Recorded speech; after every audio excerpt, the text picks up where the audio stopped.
Hello and welcome to today's edition of Journalist Hangout. I'm Ayodele Uzubakun. Today on the Hangout, President Muhammadu Buhari says he will probe former President Olusegun Obasanjo and Goodluck Jonathan over $16 billion power investment. Somebody once said that ours is the most expensive darkness in the whole world. So we have a situation whereby we have spent billions of dollars and there is nothing to show for it. Simply largely because of corruption. And because there has never been any consequence in the past. You know, when people do things and they get away with it, in a normal climb, when you know that if you do something that is bad, there are consequences, people will not do it. For me, President Olusegun Obasanjo, former president, is a man everybody loves to hate and hate to love. And where we are today with the milestone achievement, which is not significant in the power sector, that we've achieved today should be ascribed to that man. By the time they took over in 1999, the power generation was just about 1,500 and 1,600 megawatts. That was when NEPA was the behemoth, was the monopolistic agent controlling everything, and the majority of the Nigerian population were even off-grid. Yet, they were being built month by month. When they took over, there was an holistic assessment done about the sector. Well, there was a power act that needed to be reformed. They understood that power needed to be unbundled into several business units to make it efficient and effective. Those were the dilemmas they were faced with then. So, and understand this concept. When you are going into the issue of power projects or reform, is a long-term thing. It's not a short-term, because over the years, we've had obsolete infrastructure, we've had problems of vandalization, we have problem of mismanagement. So when they took over, the first thing they started working towards was the reform of the power sector in 2005, which was the framework and the guidelines and everything was done by the then Director of Public BPE, that was Nasser El-Rufai, and also Liam Moike. They all work together, and also I think the National Energy Council or something like that. They all work together to come up with the bill, and it took so much to get even the National Assembly then to pass that bill. It's a bit difficult for me to be recommending probe this day, because I really we should move fast and solve this problem. We should move fast and solve this problem. I try my best to be very objective, even to people that I don't like. Obasanjo was accused of wasting 16 billion on the power sector. Wasting, that's the language of a very virulent and sometimes careless Nigerian media. Yeah. Wasted. The day the former president made that remark, he said 10 billion. It was only Vanguard newspaper that correctly reported what Yaradua said.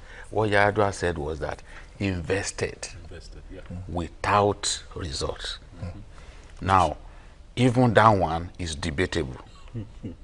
Because, you see, Obasanjo was determined to solve the power problem. To make a name he for put himself. One of the most honest and one of the most determined Nigerian politicians in charge of that sector, Bola Ige at the time. The mistake he thought they made was to think that, look, you can do something about NEPA. You can still make NEPA work. That was the mistake he made. By the time his regime was winding up, he discovered that he had made a great mistake for which posterity will not forgive him. He now opted to start building power plants. He started building those power plants less than 1 year to the end of his tenure. That was when power plants like Papalanto, Geregu, Omotosho, and Alauji. That was when some of those plants. Omoku in River State. Now, you will expect that he cannot finish those power plants. Now, Yaradua got into office. Rather than build, continue, he started probing. He stopped all the work, all the IPPs. That's the IPPs, NIPPs they were called. National Integrated Power Project. All of them were told to stop work. Some of them left Nigeria. And if I remember, one of the few things that I remember that Bukola Saraki did in Kwara that is really notable was the fact that when those building the power plant in Gomo in Kwara State, when they left, the white people, when they left in anger, Saraki brought them back. He brought them back, got them to continue, and they finished that power plant. But because we are in a country where even when you generate electricity, you are told that you can't use it for your people. To the national grid. Kwara State could not was forced to put what is generated into the national grid, and then it was supplied to communities around Kwara like Kishi and the rest. Kwara didn't get the maximum benefit of it. Using Kwara money. Yes, we'll give Bukola Saraki that credit. That credit. That's the way some of us are. He did that and he was right. Secondly, when Obasanjo was building those power plants, there was no plan about getting gas supply to those power plants. The most scandalous of all was the Alauji power plant.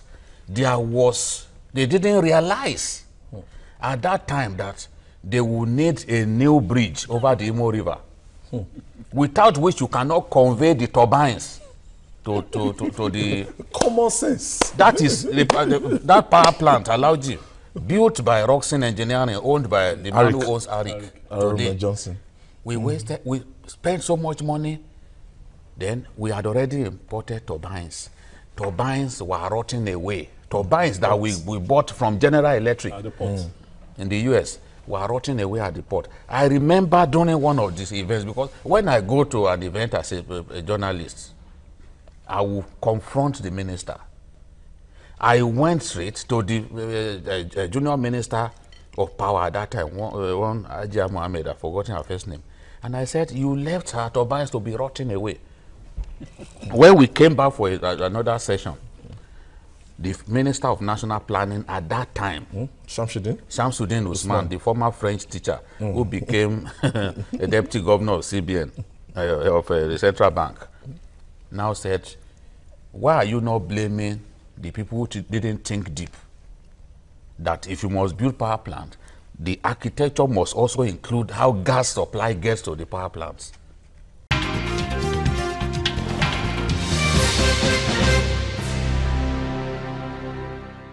It's another week. Hello and thank you for joining the first edition of Journalist Hangout. This week, I'm Ayodele Uzubakun.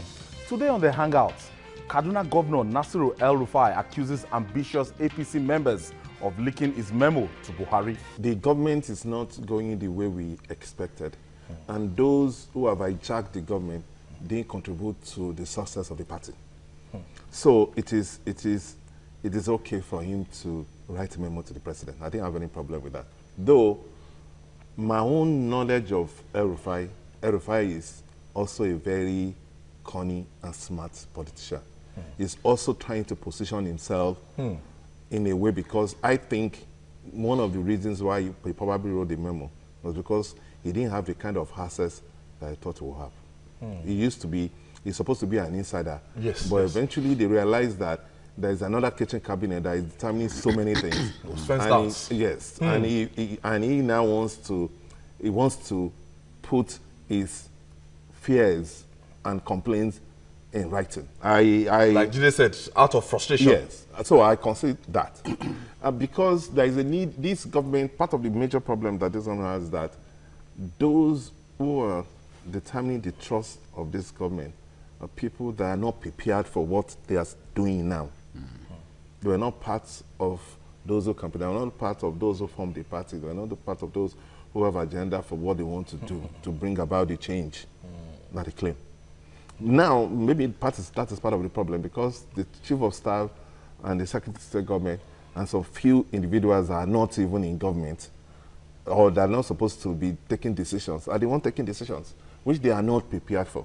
So I can understand why El-Rufai wrote the memo, and I think it's justified. El-Rufai is the first person who worked for Obasanjo to openly come out to say there was third term. You know, in that book, he alluded to it that yes, we were planning. Others were pretending like third term never existed. He is on record of all of them, Fanika, all of them who worked for Obasanjo. El-Rufai was the first. So El-Rufai's loyalty is first to himself. Absolutely. Yes, he's first to himself. Don't think that you have him bottled up like a bottle of beer. You can't have him bottled up.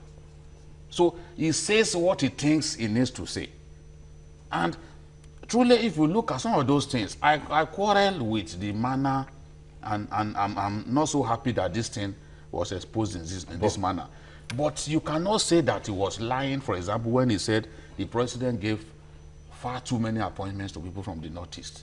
Because it's easy to break these things down. The first set of appointments made by the president, majority of them came from the Northeast, including even the INEC chairman, the chief of army staff from the Northeast, from Borno State, the national security advisor, Monguno, from Borno State, the chief of air staff from Borno State, the customs, head of customs from Bauchi State. So Northeast dominated the first set of appointments made by the president. And other people from northern Nigeria were in fact, a friend of mine from Kogi State said, is it because Baba married from the Northeast? Maybe we find one pretty big girl. Maybe we give Baba so that we too will go get more appointments. Let me quickly take you know the reason for that? Yeah. Because Baba Gana Kingibe is a powerful player in this cabinet. Okay. And just as Mayor has observed, even the president's wife. Incidentally, Governor Rufai's letter was in September, and Mrs. Buhari spoke in October. And about 2 months after that, the Emir of Kano also spoke on TV to the whole world.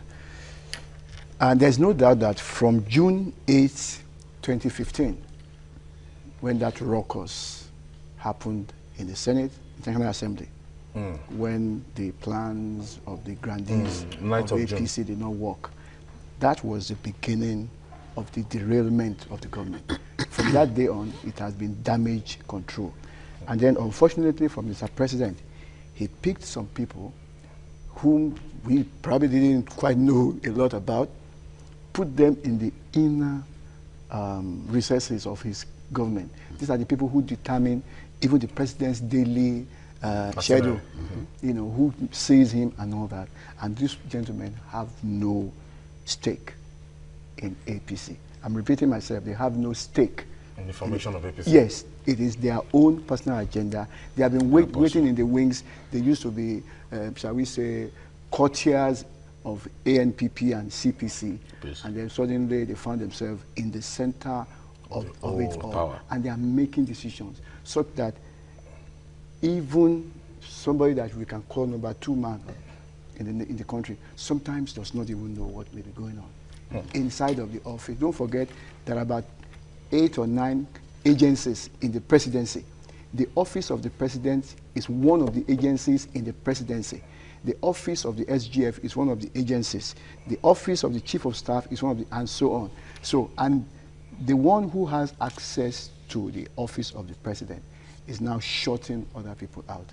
We've heard that even our own Jagaban had not as much access that he used to. We expected him to have to the president. This is what is happening. And the frustration is what is causing people now to come out and speak. Don't forget, APC is a group of different tendencies. Some PDP, CPC, ANPP, what I call half-child, All right, let me quickly take this breather, and when we come back, we'll discuss more. If you're just joining us, this is Journalist Hangout. We'll be right back after this break. Stay with us.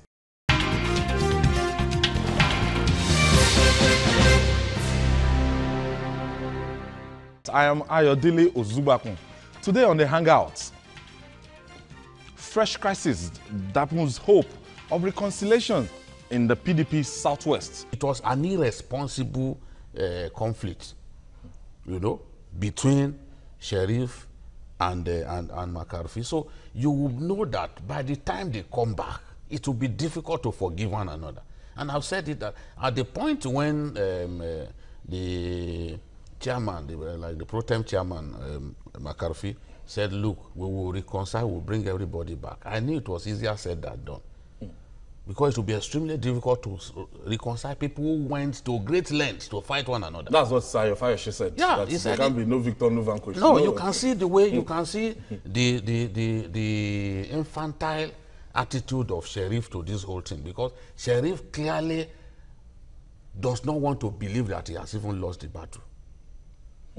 What will please Sheriff today is to wake up one day and hear that the PDP is dead, since he could not achieve his aim. They still attempted before that non-elective convention. Yes, to stop the convention. To stop. These people, what will please them, in my view, what will please some of them is for the PDP to die. When they say that all politics are local, Ogun State is the place to look, because we have about 6 camps, and they overlap depending on their interests at a particular point in time. Of course, Buruji is the big fish that will not go quietly into the night, because as well as this is fighting for his political survival. He's about the only person in Ogun State that you know exactly where he stands. Others, of course, are going to concede and give, and this will not go away soon. Throughout the Southwest, PDP, like I said on this program once, the Yorubas will say you don't go to court and come back as friends. It's toxic. I didn't say that. And I'm telling you, the level of poison that is in the system, as far as PDP Southwest is concerned, will not go away simply because there was a Supreme Court judgment. It will not go away because somebody is trying very hard to bend over backwards. It's going to be with us for a while. These people have to get rid, they have to be fumigated. They have to get rid of the poison in their system before they can come together. But we all know that PDP is basically a platform for hustlers and pirates. And if they think they are going to smell power, even by 1%, all this will disappear. And you see them congregate together to seize that power. But why that is not possible now, as of today, it doesn't look rosy. They are going to continue to fight until somebody goes down. Adela. Okay, to me, I want to believe that we get to this situation because some things were not properly done. And all these commentaries are expected. But I still want to believe that, I want to look at it from the perspective of what would be best for Nigeria. What would be best for Nigeria is for the PDP to get its house in order. And there was a time that a lot of things were said about APC when the party was being formed. Someone by the name Dr. Donye Okukpe even said the party will not work. That if the party lasts 6 months, they shouldn't call him his father's name. But one thing I want to believe is that all of these people are as tough and as ardent. I think it's now in Accord Party. Yes, yes. So as ardent as their minds have been, I believe they are politicians, and I don't want to trust them with the integrity of they will just stick their neck and nothing will happen. I believe by the time, just like the former President Olusegun just said, that the booty is enough for everybody to have his or her share. If they are able to get their house in order, it will be good for Nigeria. And I want to believe they should start thinking in line of that. So that is the way I see it. It is going to be good for Nigeria for them to close ranks. We have the national chairman, national caretaker chairman of the People's Democratic Party on the line, Senator Ahmed McCarthy. Many thanks for joining us. Thank you. Distinguished Senator, now, what makes you think the PDP can reclaim power in 2019? You've been talking about this and over again as if you are so sure that the PDP, in spite of the 2 years, almost 2 years of internal wranglings, can actually reclaim the center seat in 2019? Well, our internal wrangling is basically over. We are working hard to reconcile with all PDP members, and not only reconcile with all PDP members, but also encourage into other territories, other political parties, or people who had not been in politics before, And we're very, very comfortable where we're heading, where we're going. As a matter of fact, from tomorrow, you begin to see events that will indicate who and who are coming into PDP without any conditionalities laid, to the party for their coming in. So we know, we are politicians, we know what is going on in the daytime, nighttime, and whatever hour, and we're comfortable where we're going. Senator, yesterday... We have been saying that while we will be coming out of our problem, other political time and whatever hour, and we're comfortable where we're going. Senator, yesterday... We have been saying that while we will be coming out of our problem, other political parties will be getting into their problem. And you shouldn't rule out APC going to a major or more serious crisis than the one we have just come out of. So we are comfortable. Again, we have learned a lesson. We know some of the factors that contributed to our defeat, in 2015, and we are human. We have erred. We are sorry where we erred, and we are making amends. And it is going to be a brand new PDP, not the same PDP that people had problems with before. Senator, yesterday, some of my guests here and Jide actually affirmed the fact that you are a fantastic organizer. Now, I want to know, have you reached out to Senator Ali Modu Sheriff after the Supreme Court judgment? You actually said in the Supreme Court that no victor, no vanquish, in line with reconciliatory spirit. Have you spoken to you on phone? Well, honestly, I have not, because it's not personal issue. But we have been talking with many heavyweights that were with him, and many heavyweights that were with him are part and parcel of what we are doing now, and we are continuing to make that effort. And we have been telling them to talk to him, his friend and a political associate. So it is the approach, but not that we don't want to, but we rather use the approach that you find comfort in, in making his own feelings known, rather than a frontal approach that, you may not take liking to. So directly, no, but indirectly communications have been going on. Whether the communications are effectively reaching him or not, I'm not in a position to say.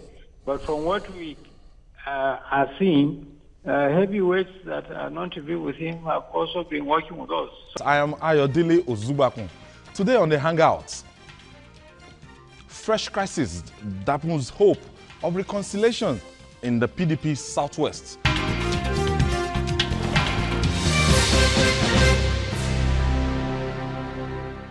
Today, kidnapping has taken a brazen dimension in Nigeria. Ordinarily, the police would have come to mind as the first defense of the people when confronted by the menace. But the story is fast becoming hopeless. In the last few months, police officers have become targets of kidnappers. On Wednesday, Inspector General of Police Ibrahim Idris described the situation as embarrassing and annoying. He urged policemen to be careful and ensure that protecting themselves is key and paramount. But critics say the police chief should not just wish the situation away by empty rhetorics, but roll out a clearly defined action plan. Will Nigerians ever get an effective police? Asatutu Wale. Well, I was laughing while you were talking, and my reason is simple. Ordinarily, the citizens expect the police to protect them from kidnappers. Now, kidnappers are picking on policemen. So who is going to protect anybody? But I think just opposite of protect. No, I think the challenge really is that I don't think the kidnapping really is the problem. It depends on the category of policemen that are being kidnapped. It is possible the kidnappers have seen some policemen in the same category as the sea politicians, maybe because of their postings, maybe because of some jobs outside of their normal law enforcement duties they've been doing before. Because before you are kidnapped, directly or indirectly, the kidnapper is sure that you have a lot of money to pay. It's not just a question of kidnapping for fun. There will be ransom demands. So if there's going to be ransom demand, that presupposes that the guy has some things stashed somewhere. Yeah, exactly. Because I can't imagine, as the generality of the police usually complain that the welfare is poor, blah, blah, blah, and so on. So if some categories of policemen are being kidnapped, then beyond the law enforcement angle targeting the kidnappers, I think the IG too needs to look more at his men. The category of policemen who are being kidnapped. Why? Because for me as a journalist, the first question is why? It's not just a question of ransom now. I mean, it's not just a question of just ordinary ransom. Because ordinarily, we expect that the average policeman is not doing well financially. All right. So, and if a kidnapper is going after them, that means there is something they stand to gain from that in terms of cash. So where is the cash coming from? All right, but Martin, High command. category or not, this shouldn't be happening. The police force, you're talking about security personnel here, being kidnapped. You know that this is a very bad story. Because when you are traveling at such a time like this, anywhere you go, when you see policemen around, when you see police vehicles, you feel secure, you feel very happy that yes, it is well. But when they are the ones that have been kidnapped and they can't help themselves, and this is it will be very scary to the people. The people will feel insecure. Anywhere people are gathered about this either criminality, crime, management, whatever, we'll talk about this police. So many reports on how police, you know that the scary story about this thing is what he just said and what we started with, that if police themselves are not protected and they are not secure, to the extent that the IG was telling them now they should secure themselves. If they secure themselves, it means that we cannot be secure. If they concentrate on only themselves. So no, it's their bosses that he said they should protect. Definitely they should protect. How can you be going on leave? You are a big man in the police.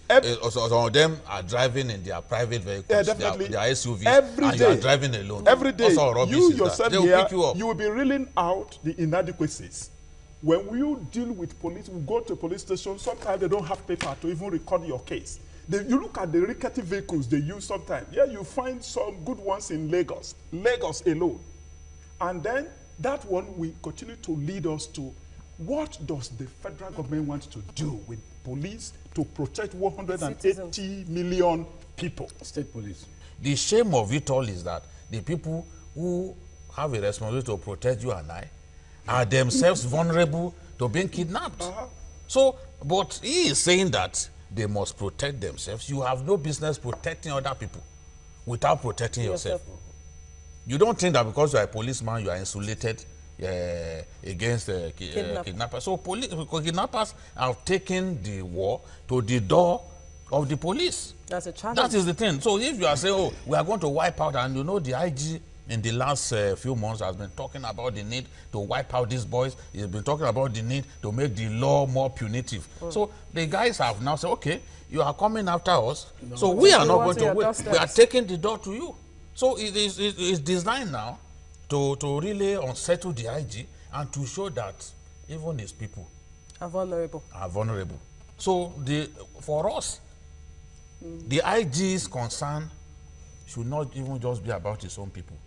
What is the national strategy against kidnapping? The Senate just passed the law whereby you get 30 years if you collude with a kidnapper. And if a kidnapper, if someone dies in the hands of a kidnapper, it's death penalty. So, but the laws are not enough. The laws are not enough. The strategies must be watertight. The strategies must ensure that it's extremely difficult for kidnappers to get away with kidnapping. It is at that time that Nigerians will be able to sit back and say, yes, we are winning the war. I suggested here some time ago that there should be a national emergency because kidnapping has now become a national crime. Every part of Nigeria, kidnapping is taking place. Fulanis, who in the past just busied themselves with their cattle, have now taken to kidnapping. Of all people, they've taken to kidnapping now. Everywhere, most of the most recent kidnap cases, even in the south, were carried out by Fulanis.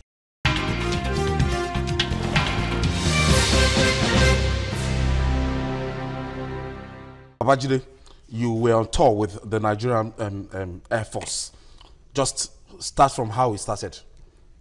Yeah, you know, I've always wanted to have a closer look at our operations in the Northeast. I've always wanted to equip myself with greater knowledge of the area.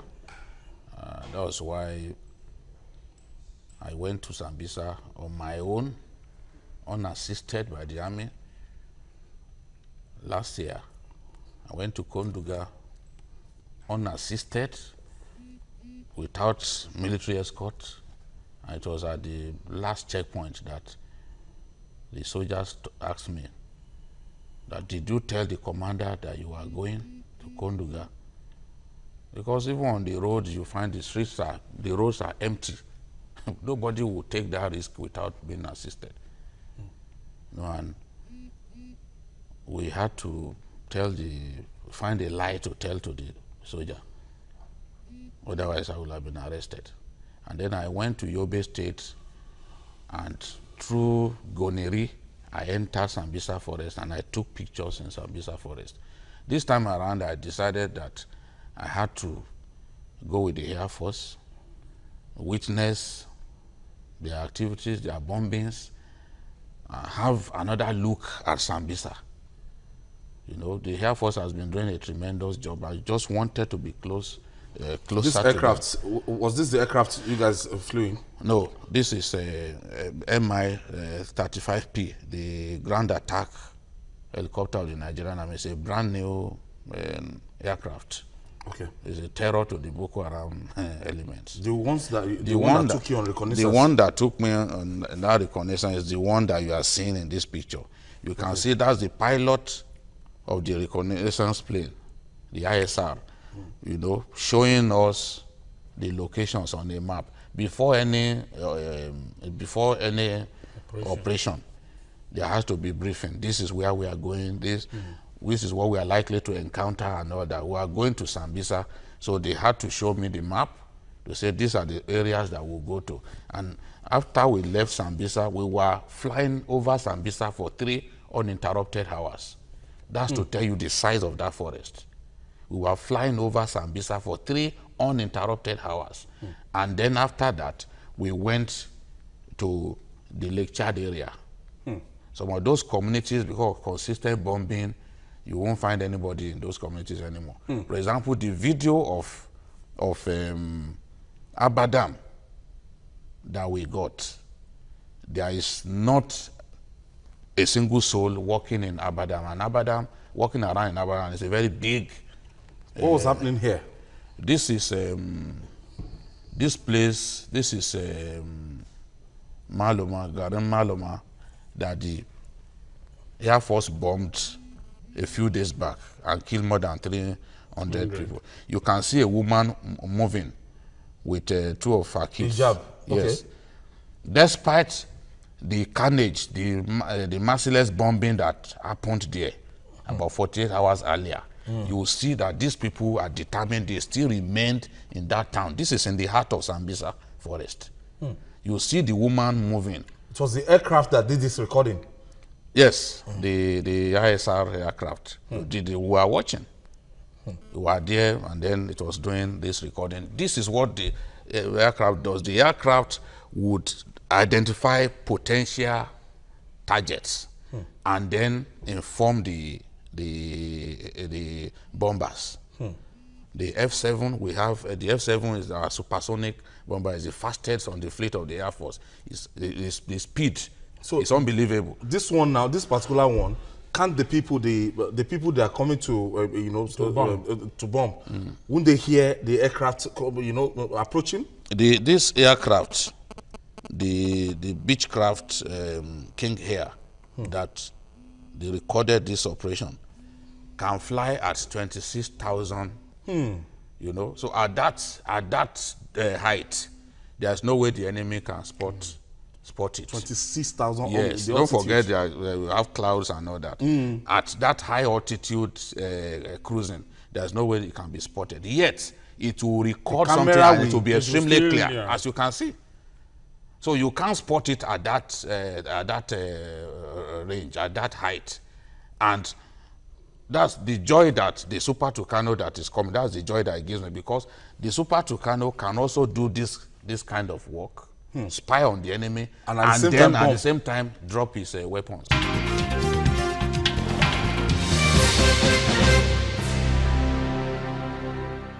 you make of that meeting? That will be the third top government official that President Buhari will be meeting with. But to the nitty-gritty now of that meeting, Emefiele is coming out with that the economy is looking good. What's your take? Well, it's good for Nigerians. It's good for the country. It's also good for the government. It's good for investors. But critically, this is not the first time we are hearing this. We heard about that during the last IMF World Bank meeting. They came out to say that Nigeria will soon get out of recession, which is good. It's also good for the president meeting the governor of Central Bank in view of the fact that Nigerians, have been in a kind of bad feeling about the health of the president. For him to have met with Emefiele is a good thing. Now, coming back to the economy, the issue is this.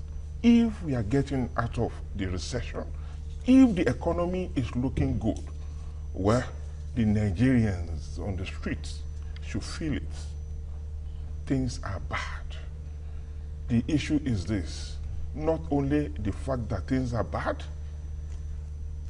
the private sector, they are actually unnecessarily making use of the problem and the challenge we're having. Fine. I'm feeling with them because of the fact that they have challenges too, power, capital, and things like that. And the issue, of importation. But in as much as that, the Nigerians on the streets, they want the best of the best things. Things are cost. All right, that's it. Let's turn to Gani now. What do you make of all those figures being splashed around by Emefiele, especially at the time where we're still on an inflation rate of double digits? Yeah. Is that how it adds up to you as an improvement? No, I think he's trying to project a feel-good factor in the midst of terrible figures. The money for petroleum moving up to 56 is good news. It's also bad news. Because you remember this CBN has for the last 6 months tried very hard to fight inflation with money. And they've pumped dollars upon dollars to the market. Yet, the Naira continued to evolve between 500 and 320. When the promise they made to us was that by March this year, we'll be back in the 200s. So that is a factor. The second factor, of course, is our ability to trickle down theories into practical elements. Sure. Foodstuffs are still very high. Transportation has not gone down. Spare parts are going up. Things that people are importing at 20 naira just a year ago are now being imported at 250 naira. So when people tell we are double digits, they are even being nice. Our inflation is beyond the roof. And what the government is doing is basically put a spin on the bad situation, which I personally have nothing against. But the reality on the ground is that the economy is not moving, the policies are not working, and Anti-Oloyinbo is not really helping matters. Babajide, so he's saying a rise in global oil prices is helping Nigeria's course at the moment. He's also attributing this improvement so far now in the rise in exports. On the issue of global oil prices rising, what happened to the call of diversification? You see, on the issue of diversification, I don't think the gains can come quickly.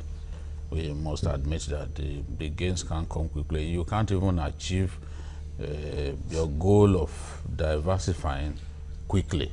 So we are still stuck with this monoproduct, with oil. Fall. Mm-hmm. Now the price just lead to a kind of 5-month low now, which is not particularly good news for us. But we have had to benefit tremendously from increased output because the boys in the Niger Delta have stopped bombing.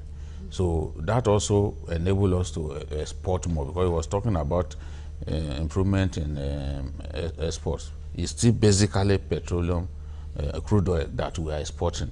But the boys have not attacked any export terminal in recent times, which will justify our appeal on this table that, look, force will not solve the problem. Some Nigerians who want to behave like macho men and want our president to behave like macho men told us that, look, they should go and bomb the Niger Delta people. But at the time when we flooded the place with soldiers, we didn't achieve anything. In fact, on one spectacular occasion, Nigerian soldiers that were supposed to go and kill the militants, when they were drowning, it was the same militants that they were supposed to kill that helped them, you know, save them from drowning. A quick break now, even as we will continue our discussions right now after the break, so to speak. Now, don't forget, we'll still have to treat Cardinal Okoge's raising an alarm over insecurity in Nigeria. This and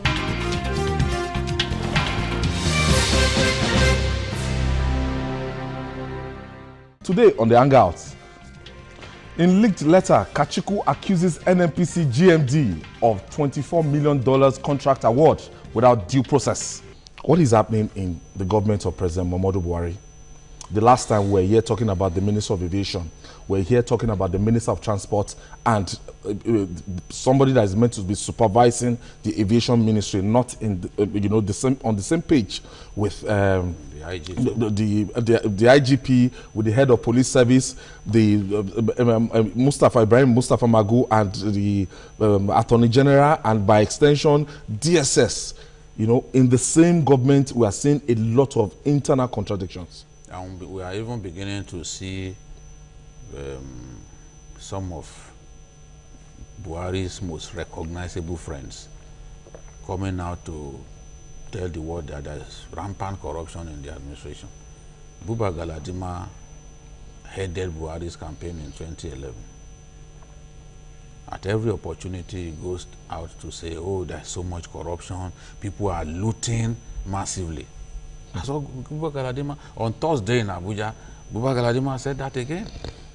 He also said that 7 local governments are still being controlled by Boko Haram.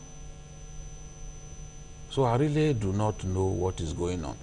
You see, the contest for power, the contest for prominence ahead of 2019 is responsible for a lot of what we are seeing. Simply a power game. And of course, it is a power game with a motive. Everything has something to do with 2019, just like Jide rightly said.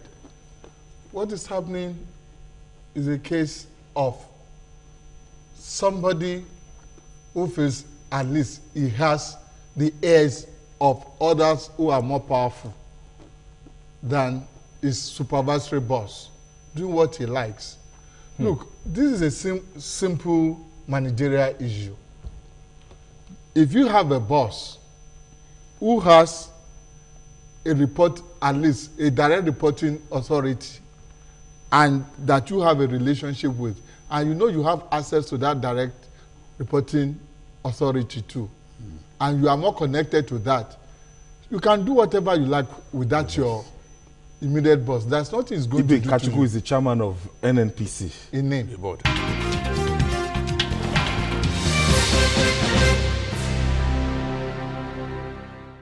The Nigerian police suffer from one of the biggest and shameful diseases in the world. The disease has eaten so deep into their officers that they have a huge reputation for extorting money from people. That's the disease. The same disease explains why some policemen are worse than the criminals they arrest. Nigerians have seen them heavily drunk and turn their guns on innocent people. Families, friends of those who have been murdered can tell how irresponsible some officers are.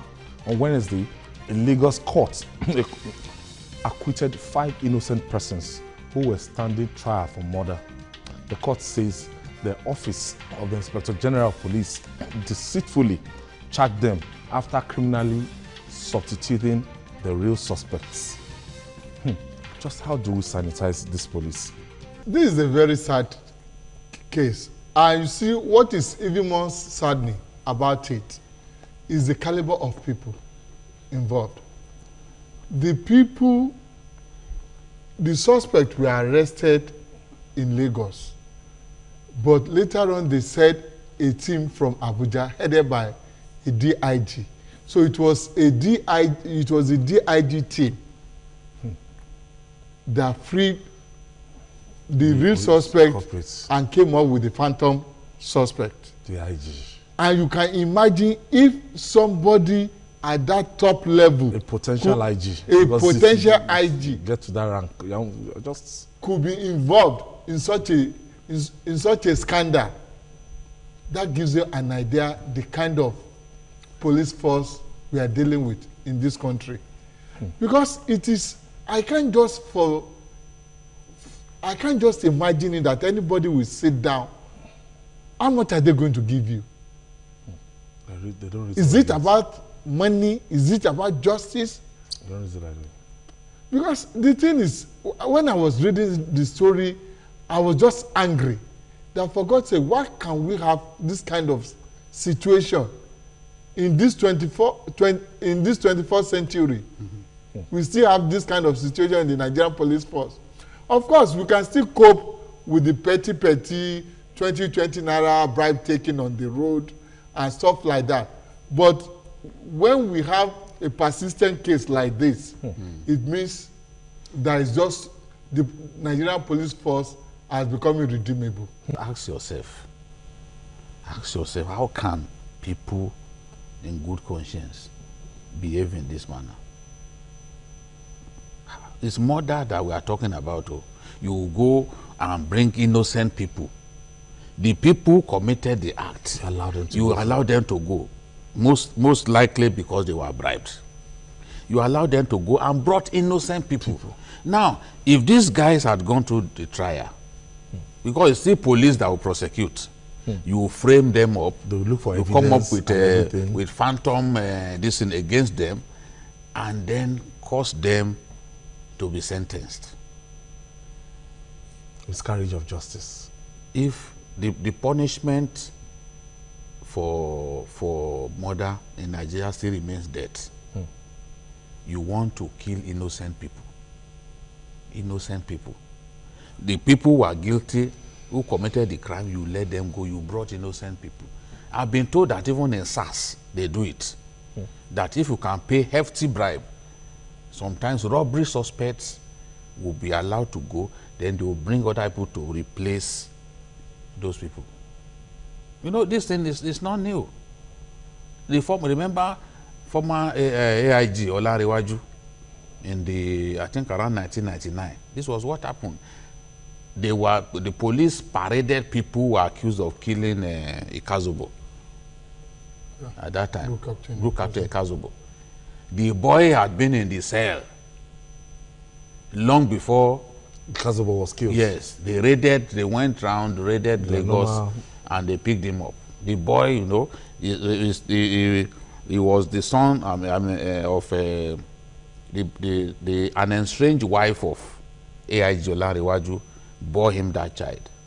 So the boy himself was behaving recklessly. They will find him in places where they are not supposed to find the son of a top police officer. So being a regular suspect, they plugged him and paraded him along with other people and accused him of being one of the killers of Ikazubo. So the dad raised an alarm. The dad raised an alarm that, look, my son was not involved. This is a frame-up. And the dad was still in the force. So when this thing happened, after he now left the police, he now granted PM News an extensive interview, 2 full pages, where he was talking about the rot in the police, how occasionally people will be brought, innocent people will be framed by the police. That's because and it's an paraded, how much more paraded people as criminals. So this is what we have seen now with this case. God bless that judge wherever he is, that he has saved the lives of these innocent people. There are many people who have been locked up in police cells, Kirikiri maximum prison, Ikoyi prison, who committed no offense. Some of them will be tortured to death.